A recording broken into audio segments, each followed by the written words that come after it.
Saudara-saudari yang terkasih dalam Kristus, memasuki masa pekan suci ini, kita mengawali dengan perayaan menyambut Yesus yang masuk ke Yerusalem.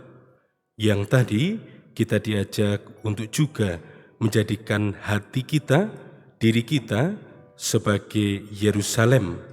Hati yang terbuka untuk menyambut Dia yang membawa kedamaian dan keselamatan itu. Dalam perayaan Ekaristi ini, kepada kita diperdengarkan kisah sengsara Yesus. Tentu kisah sengsara ini bukan sekedar kisah yang mengharu biru, yang membuat kita turut bersedih, yang membuat kita turut menderita dan sebagainya.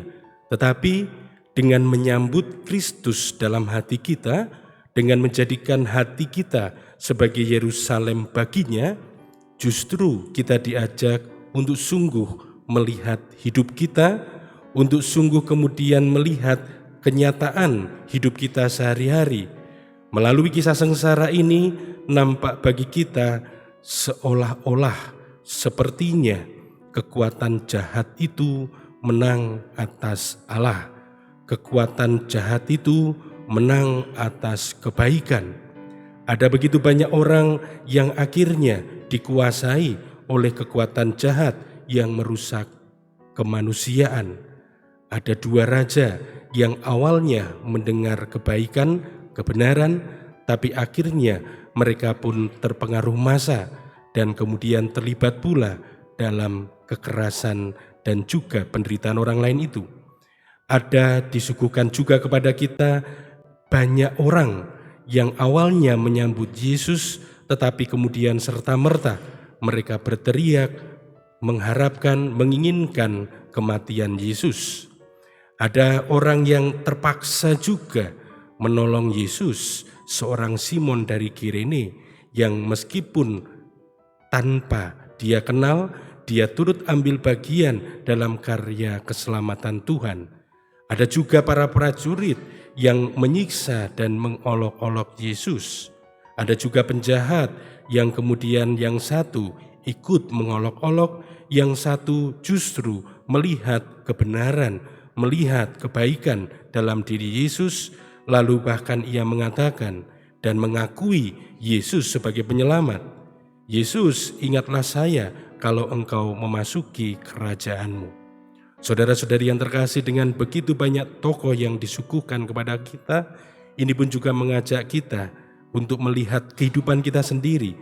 Sejauh mana kita sungguh membiarkan kekuatan jahat itu membawa atau mempengaruhi kita, sehingga kita pun ambil bagian dalam kerusakan kemanusiaan. Kita boleh bertanya, jangan-jangan kita tidak mensyukuri anugerah hidup kita sendiri. Jangan-jangan kita menyia-nyiakan anugerah hidup kita sendiri.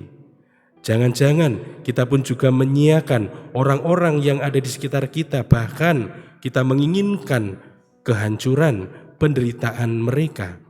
Jangan-jangan kita pun ambil bagian dalam kekerasan, ketidakadilan yang ada di dalam masyarakat.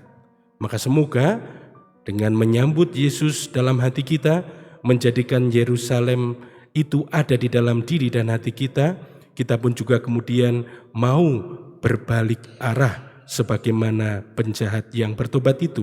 Semoga kita pun mau kemudian menyediakan diri diperbarui oleh Tuhan, sehingga kisah sengsara ini bukan sekedar kisah yang mengharu biru bagi kita, tapi sungguh membawa kesadaran baru bagi kita untuk membangun kemanusiaan yang lebih baik.